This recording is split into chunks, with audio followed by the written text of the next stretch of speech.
You observe him at the supermarket on Saturday morning, navigating a cart loaded with health foods and specialty items he would never select for himself. His posture defeated, his gaze empty, automatically verifying products against an inventory composed in another's script. This remains that identical individual who previously lingered until dawn, discussing life's mysteries with acquaintances who valued principles over professions, who embarked on cross-country journeys driven solely by curiosity's compass. Presently he queues at the payment counter, determining whether shared finances permit that premium dairy product his spouse casually desired. Practicing the defensive explanation he'll require if he selected incorrect yogurt varieties. You witness this spectacle and ponder at which precise moment the conversion transpired. When did the sovereign become a subject? Survey any residential district during weekend hours and behold the silent submission unfolding. Individuals who formerly directed corporate empires now petition for alcohol purchase permissions. Previous nonconformists who disputed establishments now solicit endorsements for trivial determinations. Champions who surmounted barriers now haggle for marginal personal time allocations. Currently, I shall decode the mental apparatus that transmutes self-governing men into acquiescent followers. Because comprehending this operation transcends matrimonial contexts. It concerns identifying how civilization methodically fabricates male conformity through emotional persuasion. Across 15 years examining relationships both vocationally and privately, I've monitored numerous couples in their native habitats. The configuration repeats with such predictability, it grows undeniable. Resolute, purposeful males progressively mutating into apprehensive endorsement seekers. Independent intellects becoming reverberations of their partner's viewpoints. Risk assumers transforming into security-preoccupied tacticians who must confirm with central administration before any movement. I've observed enterprise architects who constructed organizations from void abruptly incapable of choosing dining establishments without collective input. I've witnessed combat specialists who commanded units in conflict zones now apprehensive about domestic partner disapproval regarding insignificant household choices. The metamorphosis proves so absolute, so methodological that it appears architected rather than coincidental. The most disquieting element isn't the alteration itself. It's how these men seem unconscious of the progression. They rationalize each minor concession as devotion, each transgressed boundary as adjustment, each relinquished liberty as development. They resemble laboratory specimens in gradually constricting environments, adapting to each dimensional reduction until they forget they ever knew expansiveness. Before dismantling the mechanism, let's acknowledge the alluring proposition that entices men into this snare. Matrimony merchandises itself as alliance. Two equivalents combining to confront life's tests collectively. The presentation proves masterful. Shared visions, mutual reinforcement, pooled capabilities, unified purposes. Who wouldn't desire a teammate for existence's ultimate challenge? But herein resides the psychological cunning. Partnership implies parity, yet contemporary marriage functions more like a veiled acquisition masquerading as merger. One participant progressively assumes command of decision ratification, resource allocation, social orchestration, and life navigation, while the other supplies the labor to enable these determinations. The transition occurs so incrementally that men don't perceive they're being administered rather than collaborated with. Initially, it's our finances, but she controls the budgeting. Subsequently, it's our social calendar, but she determines the plans. Ultimately, it's our existence, but she's the chief officer, and he's become the operational staff. Let's examine the economic framework that facilitates this conversion. Modern marriage establishes a financial interdependence system that would impress historical feudal systems. Through combined accounts, shared property obligations, merged credit, and united assets, men discover themselves economically shackled to decisions they didn't formulate.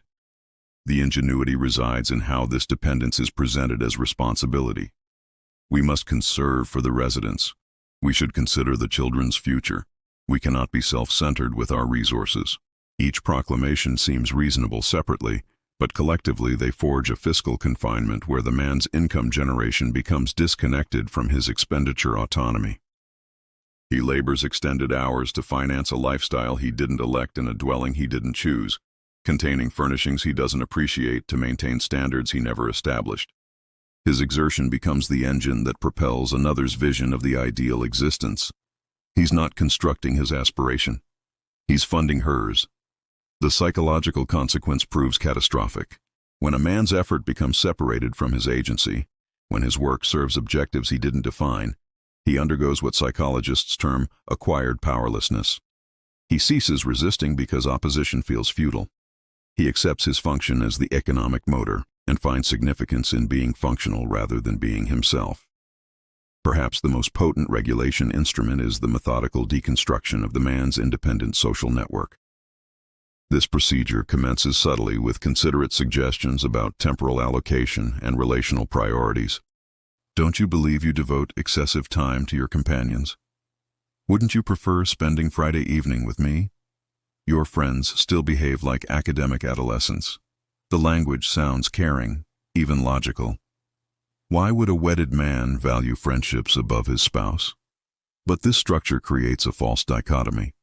It positions male camaraderie as competition rather than complement to marriage. It reinterprets loyalty as scarcity, as though cherishing his friends somehow reduces his affection for his wife. Progressively, the man discovers his universe constricting. The weekly card game becomes monthly, then occasional, then extinct. The weekend athletic group gets substituted by domestic projects. The spontaneous gatherings vanish under the mass of scheduled couple intervals. His support system dissipates precisely when he needs it most. This separation serves numerous regulation purposes. Without external viewpoints, he lacks a benchmark for whether his circumstance is ordinary. Without male companions who recall his pre-marriage identity, he loses connection to his genuine self. Without independent relationships, he becomes emotionally reliant on his spouse for all social requirements, transforming her into both his keeper and his sole source of human connection.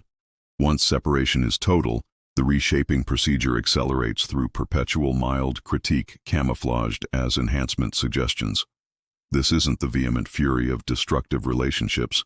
It's the persistent trickle of dissatisfaction that wears away confidence like water sculpting stone. You should attire more sophisticatedly. You need to consume more nutritious food. You view excessive athletic broadcasts. You lack sufficient career ambition. You should contact your mother more frequently. You expend too much resources on leisure activities. Each observation considered separately appears beneficial. Cumulatively, they convey that who he is inherently is inadequate. The brilliance of this system lies in its refutability. When challenged, the criticism metamorphoses into concern. I'm merely attempting to assist your optimal self. I desire your benefit. Isn't enhancement what relationships concern? The man finds himself upholding his right to selfhood while concurrently feeling culpable for opposing change. This perpetual adjustment creates a psychological condition termed external control orientation. Instead of relying on his own judgment, he commences seeking endorsement for increasingly fundamental decisions. Should he purchase this garment? Is it permissible to socialize after work? May he sleep late on Saturday? His internal guidance system gets replaced by an external approval mechanism that never quite authorizes comfortable existence. Witness how marriage methodically abolishes the activities that formerly brought men joy, purpose, and identity. This occurs through implementation of utilitarian rationale to every pursuit. Does this endeavor produce income? Does it enhance our home? Does it advance our social position? If the response is negative, the activity gets classified as squander. Video gaming becomes juvenile. Athletics becomes meaningless. Music becomes disturbance. Reading becomes unsocial. Automotive work becomes unclean. Any pursuit that doesn't directly advantage the household gets progressively eliminated through scheduling conflicts, financial limitations, and social coercion. The psychological effect extends well beyond lost amusement. These activities frequently represent the final link to pre-marriage identity. They're the realms where men felt capable, enthusiastic, and self-governing. When these vanish, men lose access to the experiences that once made them feel vital. The substitute activities, home enhancement, property maintenance, family obligations, serve domestic utility but rarely nourish the spirit. Men find themselves occupied but not involved, productive but not passionate. They become efficient instruments for creating value for others while famishing their own souls. Perhaps the most psychologically harmful aspect of contemporary marriage is how it converts fundamental adult self-determination into a benefit-requiring discussion. Grown men find themselves requesting permission for activities they once assumed as rights. May I socialize tonight? May I purchase this item? May I visit my parents? May I accept this position? The transformation happens gradually. It commences with consideration. What do you think about me doing X? Then it becomes conference. Is it acceptable if I do X? Finally, it becomes entreaty. Please permit me to do X. Each phase feels reasonable individually, but the pathway leads to absolute relinquishment of adult decision-making authority. The appeal for permission isn't merely about the specific activity. It's about establishing who possesses the power to grant or deny basic human freedoms. When a man must seek approval for normal adult activities, he's no longer functioning as an equal partner. He's operating as a subordinate, requesting privileges from a superior. This dynamic generates what psychologists call learned helplessness. When someone's agency becomes dependent on another's approval, they ultimately cease exercising independent judgment. They internalize the notion that their desires are secondary and their preferences are insignificant. They become psychological children in adult forms. The marriage industry has perfected the craft of guilt-driven motivation. Every male aspiration that doesn't serve household utility gets reinterpreted as selfishness. Desire solitude? You're ignoring your family. Want to pursue a hobby? You're misusing resources. Want to sustain friendships? You're valuing others over your spouse. This guilt functions on multiple tiers simultaneously. There's practical guilt. We cannot afford that. There's ethical guilt. That's not what good husbands do. There's social guilt. What will people think? There's emotional guilt. It pains me when you select that over us. Regardless of direction the man turns, he encounters another rationale to feel inadequate about his natural desires. The genius of this system is how it makes the man participatory in his own subjugation. He's not being controlled. He's electing to sacrifice for love. He's not being manipulated. He's being thoughtful. He's not losing himself. He's evolving as a person. The guilt makes him the designer of his own confinement. Over time, this constant guilt deteriorates the man's capacity to differentiate between reasonable accommodation and excessive surrender. His moral guidance gets recalibrated to always privilege others' needs over his own. He develops what therapists call pathological selflessness, the inability to champion his own well-being without feeling guilty. Marriage doesn't merely alter men's behavior. It methodically dismantles their core identity. The process begins with the merger of interests. We enjoy hiking, we appreciate wine, we favor remaining home. Individual preferences get absorbed into couple preferences and disagreement becomes disloyalty. The man's distinctive traits, perspectives, and passions gradually fade as he adapts to maintain harmony. His humor changes to match her preferences. His musical taste shifts to prevent conflict. His opinions moderate to avoid arguments. He becomes a diluted version of himself, optimized for compatibility rather than authenticity. This identity erosion creates a profound psychological crisis that most men don't recognize until it's nearly complete. They awaken one day and realize they cannot recall what they formerly enjoyed, what they previously believed, or who they once were. They've become supporting actors in someone else's narrative. The tragedy isn't merely personal, it's relational. The woman who fell in love with his confidence, ambition, and distinct personality finds herself married to a faint imitation of the man she selected. She often grows frustrated with his passivity and compliance, not realizing that her expectations generated the very characteristics she now finds unappealing. Modern marriage operates like an energy conversion system, transforming male vitality into household utility. Men's natural drive for achievement, exploration, and creation gets redirected toward maintaining domestic stability. Their competitive instincts get channeled into earning more money. Their creative impulses get funneled into home improvement projects. This redirection isn't necessarily conscious or malicious, but it's systematic and thorough. Every aspect of male energy gets evaluated for its contribution to household goals. Physical energy goes to maintenance and repair. Mental energy goes to financial planning and problem solving. Emotional energy goes to relationship management and conflict resolution. The man becomes a power source for someone else's dreams. His strength, intelligence, and passion become resources to be optimized for maximum output rather than sources of personal fulfillment. He measures success not by his own satisfaction, but by his efficiency in serving others' needs. The long-term psychological impact is devastating. When a man's energy serves primarily external goals, he loses connection to his internal motivation. He becomes externally driven rather than internally inspired. He stops asking, "What do I want?" and starts asking, "What's needed of me?" Perhaps the most psychologically damaging control mechanism in modern marriage is the weaponization of intimacy. Sex transforms from mutual pleasure into a reward system for acceptable behavior. Physical affection becomes contingent on meeting expectations rather than expressing love. This creates a profound psychological distortion, where the man's most basic need for connection becomes tied to his performance as a provider and performer. He learns that his worth as a human being is measured by his utility as a husband. Intimacy becomes something he earns rather than something he shares. The man finds himself constantly performing for approval rather than simply being himself. He monitors his spouse's mood, adjusts his behavior to maintain access to affection, and gradually loses touch with his authentic desires.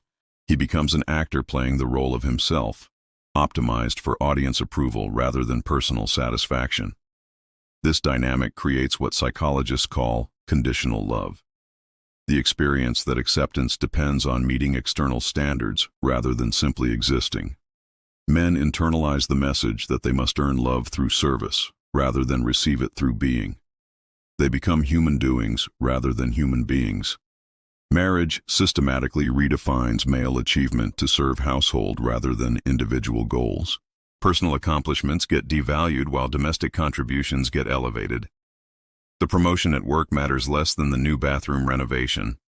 The creative project takes a backseat to the family vacation. Individual success becomes selfish unless it translates to household benefit. This redefinition happens through a constant reframing of priorities. What really matters is family. Success means providing security. True achievement is making your wife happy. Each statement sounds reasonable, but collectively they eliminate the man's right to pursue personal fulfillment for its own sake. The psychological impact extends beyond lost achievement. It affects the man's entire relationship with ambition. When personal goals are consistently deprioritized, men learn to suppress their natural drive for individual accomplishment. They develop what researchers call achievement anhedonia, the inability to derive satisfaction from personal success. Men begin measuring their worth entirely through external validation rather than internal satisfaction. They seek approval instead of excellence, stability instead of growth, safety instead of adventure. They become maintenance workers for someone else's vision of the good life. If you're starting to recognize these patterns in your own life or relationships, make sure to subscribe and hit that notification bell. Understanding these psychological mechanisms is the first step toward reclaiming your authentic self and creating relationships based on genuine partnership rather than systemic control. One of the most insidious aspects of this transformation is how it replaces male confidence with chronic anxiety. Men who once made decisive choices become paralyzed by the fear of making the wrong decision. They develop what psychologists call hypervigilance, constantly scanning for potential sources of displeasure or criticism. This anxiety manifests in countless ways. The man checks his phone obsessively, monitoring his spouse's mood through text tone and emoji usage. He rehearses conversations before having them, predicting and preparing for potential conflicts. He second-guesses every decision, wondering if he should have asked permission first. The chronic stress of walking on eggshells takes a severe toll on mental and physical health. Men develop insomnia, digestive issues, and depression. They lose their natural resilience and become fragile, reactive creatures who jump at shadows.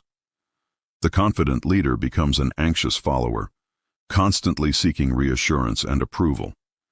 This anxiety serves the control system perfectly because anxious people are easier to manage than confident ones. An anxious man is less likely to resist unreasonable demands, less likely to assert his needs, and more likely to prioritize peace over justice. His fear of conflict makes him compliant. Perhaps the most psychologically disturbing aspect of this transformation is how it alters men's memories of their pre-marriage selves. The system doesn't just change present behavior, it rewrites personal history to justify current circumstances. Men begin to remember their bachelor days as immature, their friendships as shallow, their independence as selfish. They convince themselves that their current restrictions represent growth rather than limitation. Their past freedom gets reframed as irresponsibility, their past confidence as arrogance. This memory modification serves multiple psychological functions. It reduces cognitive dissonance by making current circumstances seem chosen rather than imposed. It eliminates the pain of loss by devaluing what was lost. It creates a narrative of improvement rather than decline. The man becomes complicit in erasing his own authentic self. He helps build the prison by providing the justifications for why the bars are necessary. He becomes both victim and accomplice in his own psychological disappearance. As the authentic self gets systematically dismantled, marriage installs a replacement identity optimized for domestic utility. The man learns to derive meaning from being useful rather than being himself. He measures worth through service rather than satisfaction. This replacement identity comes with a complete value system that prioritizes stability over growth, security over adventure, and compliance over authenticity. The man learns to see these changes as maturity rather than surrender, wisdom rather than defeat. He adopts the language of his oppression as his own philosophy. Happy wife, happy life becomes his guiding principle. Marriage is about compromise becomes his justification for one-sided sacrifice. Real men put family first becomes his rationalization for self-abandonment. The new identity feels authentic because it's been internalized so completely. The man genuinely believes he's choosing this life rather than having it chosen for him. He becomes the enthusiastic advocate for his own domestication. The marriage system maintains itself partly through the illusion that most men experience similar transformations. Men look around and see other married men who appear equally compliant, equally restricted, equally diminished. This creates the false impression that the domesticated life is normal and inevitable. But this comparison ignores selection bias. The men who remain visible in married social circles are those who've adapted successfully to the system. The men who resisted or escaped have been systematically filtered out through divorce, social isolation, or exile from respectable society. The man sees a distorted sample and draws false conclusions about universal male experience. He thinks every married man struggles with the same restrictions, suffers the same anxiety, experiences the same loss of self. He normalizes his abnormal situation by comparing it to other abnormal situations. This comparison trap prevents men from recognizing that their situation is changeable rather than inevitable. They accept domesticated status because they believe all married men are domesticated. They stop fighting because they think the fight is unwinnable. As the transformation progresses, the costs of escape escalate dramatically. Financial entanglement makes leaving economically devastating. Social integration makes departure socially isolating. Emotional dependency makes independence psychologically terrifying. The man finds himself trapped not just by external circumstances, but by his own diminished capacity to function independently. Years of managed decision-making have atrophied his judgment muscles. Years of external validation have weakened his internal compass. Years of service-based identity have left him uncertain of his intrinsic worth. Even if he recognizes his situation as problematic, the path back to authenticity seems impossibly difficult. How does he rebuild a social network after years of isolation? How does he rediscover his passions after years of suppression? How does he trust his own judgment after years of external control? The system creates what economists call switching costs, barriers that make changing course more expensive than maintaining the status quo. The longer a man remains in the system, the more expensive escape becomes until staying seems like the only viable option. Perhaps the most tragic aspect of this transformation is how it gets passed to the next generation. Boys who watch their fathers live as domestic providers learn that this is what adult masculinity looks like. They internalize the message that men exist to serve women's needs and that male desires are inherently selfish. These boys grow up expecting to surrender their autonomy for love. They see male sacrifice as noble and male self-advocacy as immature. They enter relationships already programmed for domestication, making the transformation process faster and more complete. The cycle perpetuates itself through modeling rather than conscious teaching. Boys don't need to be told that men should prioritize others' needs. They see it demonstrated daily in their households. They absorb the lesson that masculinity means utility, that love means service, that maturity means compliance. This intergenerational transmission ensures that each generation of men arrives at marriage already partially domesticated. They require less breaking because they've been pre-trained for the harness. The system becomes more efficient over time. Despite the comprehensive nature of this psychological programming, awakening remains possible. Some men eventually recognize the gap between who they become and who they once were. They notice their chronic anxiety, their lost passions, their diminished vitality. This recognition often comes through crisis, a health scare that forces reflection, a career setback that reveals dependence, or simply the accumulated weight of years of suppressed authenticity finally becoming unbearable. The man looks in the mirror and doesn't recognize the person staring back. The first step toward reclamation is acknowledging the reality of the transformation without the comfortable justifications that make it bearable. This requires brutal honesty about how much has been lost, how much has been surrendered, and how the person he's become serves others rather than himself. The second step is beginning to separate identity from role. The man must rediscover who he is beneath what he does, who he was before he became useful, what he wants independent of what others need from him. Breaking free from domesticated programming requires more than individual effort. It requires systemic understanding of how the transformation occurs and why it's so difficult to reverse. Men need to recognize that their situation isn't personal failure, but systemic design. The path forward involves gradually reclaiming agency in small areas while building the psychological and practical resources necessary for larger changes. This might mean reconnecting with old friends, rediscovering abandoned hobbies, or simply practicing saying no to unreasonable demands. Most importantly, men need to understand that they have the right to exist for their own sake rather than merely as resources for others to utilize. They need to reclaim their inherent worth as human beings rather than measuring value solely through utility. The goal isn't to become selfish or inconsiderate, but to create relationships based on mutual respect rather than systematic exploitation. True partnership requires two whole people choosing to collaborate rather than one person absorbing the other. The domesticated transformation isn't inevitable, it's engineered. And what has been engineered can be re-engineered by men who understand the machinery and choose to opt out of the program. Understanding these patterns is the first step toward creating authentic relationships that honor both partners' humanity rather than reducing one to a resource for the other's consumption.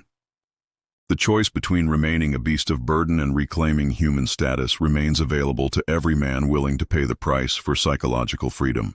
If this analysis has opened your eyes to the systematic nature of male domestication in modern relationships, share this video with men who need to understand that their situation isn't personal failure, but social programming. Subscribe to Inner Empire for more insights into the hidden psychological dynamics that shape our most intimate relationships. And remember, recognizing the cage is the first step toward opening the door.